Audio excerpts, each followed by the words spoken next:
Today's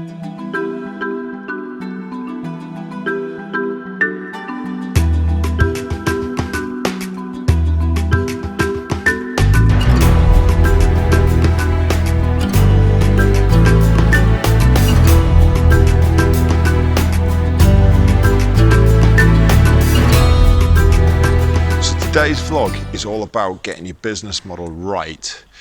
It's one thing making a plan, it's another thing making a route map. But without the right business model, it doesn't matter how long you keep going, it ain't gonna work.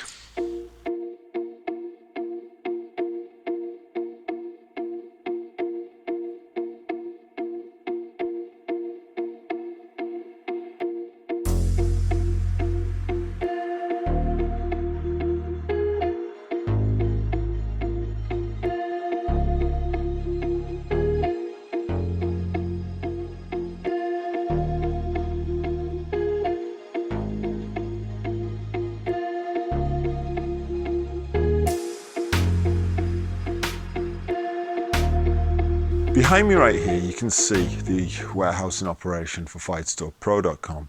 And when I first started, my warehouse was nowhere near this size. In fact, we had a room less than half the size of just the packing area here, which I'm stood in right now. You can probably see these various bits and bobs. The warehousing that you see behind me is where it starts, and it goes back in layers from there. When I first started, I thought I knew my business model, and that's what today's vlog is all about, getting your model right. Getting a model right is totally different to getting a business plan right, and this is why. Getting your business plan wrong, you can adjust it. Get your model wrong, it can take years if you can ever adjust it, and that's the difference. When I first started FightStore Pro, I got my model seriously wrong. When I started RevGear Europe, I got it seriously right. And when you see the exponential difference in the success rate from there, you start to understand how important this actually is.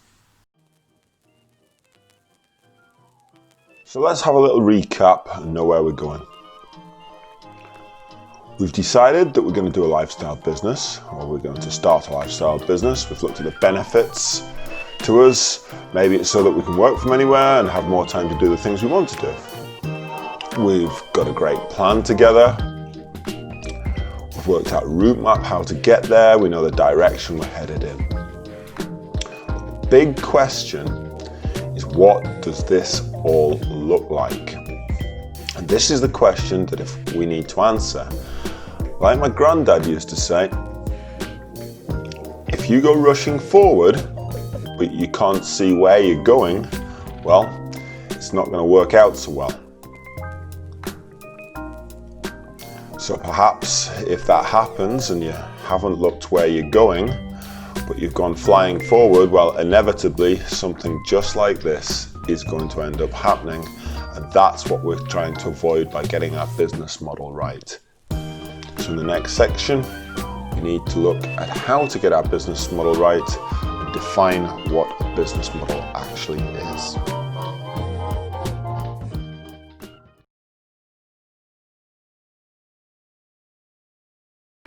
I thought it would be useful to get to a definition of what a business model actually is. And there seemed to be a little bit of confusion because I Googled this for part of my preparation for creating this third video in the series. And Google seemed to be getting the definition of a business model and a business plan kind of mixed up, and they are not the same, whereas Wikipedia got this right. So I'm going to use the Wikipedia definition. Now what Wikipedia said was, a business model is a rationale of how it creates economic, social, and cultural value. Love it.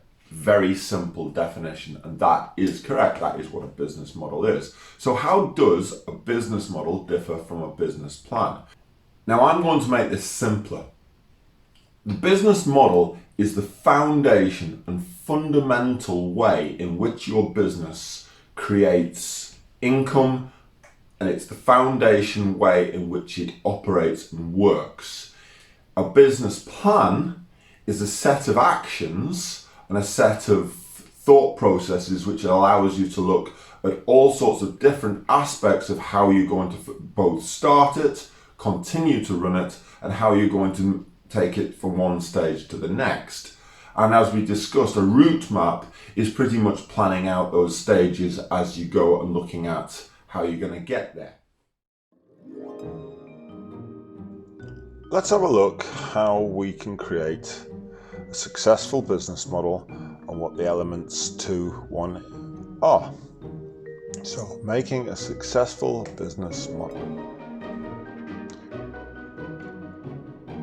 So we draw out a triangle made up of 4 circles and link them like this. And we have who, what, how, and why.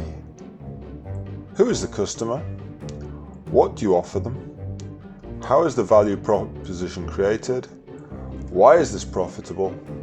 And inside we have the value proposition, the value chain, the revenue model. The first part of the business model triangle is who. Who are your customers going to be? I've found it amazing over the years talking to business owners who actually don't genuinely know who their customers are, and this is a fundamental problem if you're going to create a successful business model. In fact, without knowing who your customers are, basically you're not going to create a successful business model. But let's move on to the what, because these two things become intrinsically linked. All business owners do know what they do. If they didn't know what they did, then they'd be in real trouble. But the who and the what are so closely linked. Now, this business series is on lifestyle businesses. If you're creating a lifestyle business, then chances are you're quite interested in the subject matter of what it is that you're wanting to do. So the goods or service that you do are linked to something that interests you. Therefore, as lifestyle business owners, we should have a pretty good idea about who our customers are, because potentially we might actually be one of the people that we would like to kind of sell to. And you see this a lot in lifestyle business, but making sure that the link between the two is huge. So the what you do should help you learn who your customers are going to be, and then who your customers are should tell you more about what's going to be a good value proposition for them. So your value proposition should tell your customer their number one reason for using your goods or services over and above somebody else's. And if you're going to create a successful model, having a good idea of what this is, in fact having a very, very strong handle on this, is vital for success. The final part of your pyramid in the business model is the why. Now, not to be confused with the why that we started this entire series with. This why is all to do with why is it going to make you money? Why is it going to be profitable? Where is the revenue? Where's the profit? How's it going to operate financially? If you can't answer this question, or if the answers seem weak, you have to move back into the how. If the how isn't telling you why, then you have to move back to the what. And there is your chain. These things will answer each other's questions, but if you get the last one wrong, it will never work. And this is what I was warning you about at the start of the video. And this is where it is vital to get this right from the outset.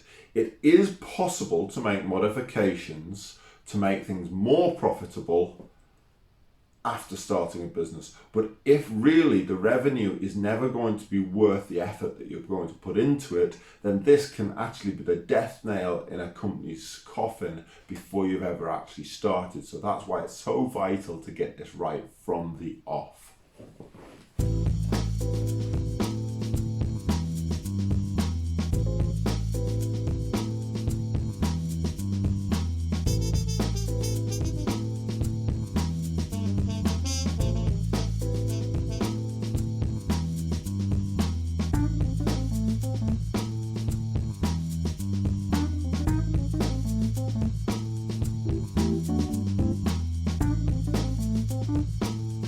Whereas the plan is going to tell you how you can look at various aspects of your business and perhaps encourage you to get route maps in place to get from stage A to stage D, from D to stage G, and so on, and look at the various different component parts that you're going to need in a business, the model is the fundamental.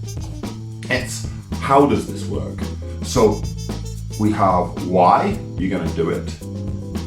You have a plan put together on the stages that are going to be needed to be accomplished to get into position to actually operate and trade. But the model should tell you how it's going to be successful. And if you get your model wrong, like I said earlier in this video, if you get it wrong, then it will probably never be truly successful. And if you get it right, it will almost certainly guarantee its success. There is also a thing about your business model that it will tell you how easy it's going to be or how much effort's going to be required at certain parts. And one of the things that you might want to look at with your business model is, even when I'm operating, I may even be operating successfully, does it do what I want it to do? And this is a great question. The purpose of this video series, the whole video series, is to try and give people a framework in which they can go from potentially being employed, unemployed, or self-employed and getting truly into being a business owner, which I believe is a much better state to be in. And the reason why it's about a lifestyle business is because I believe that there's a whole bunch of people out there who really would like a lifestyle business. They don't necessarily want to be in a corporation. They don't want to build ExxonMobil or Apple. They want something that sustains them well, gives them a great standard of living, and that they enjoy and is fulfilling. Is think about pushing a heavy ball or a car up a hill and then onto a plateau. Right at the start of business, it requires a lot of energy, as with the getting a plane to take off a runway analogy. And pushing it up a hill can feel like real hard work. But once you get it onto a level plateau, then it takes less energy, or significantly less energy, to keep it moving. Now, it takes some effort, but just a lot less effort than at the start. However, when you come to the end of a plateau, and this is the part where I would steer it away from the runway analogy, is if you can push it over the end, you can just watch it roll, and it will keep on rolling for a very long time before you need to put any additional energy into it. And this is the analogy I really like. If you get your model right from the start, you should be looking at the point where you can be rolling it down the hill after you've pushed it up one. And this, I believe, is where everybody who's setting up business should be aiming for from the start. So I hope you enjoyed today's video. Look out for number 4.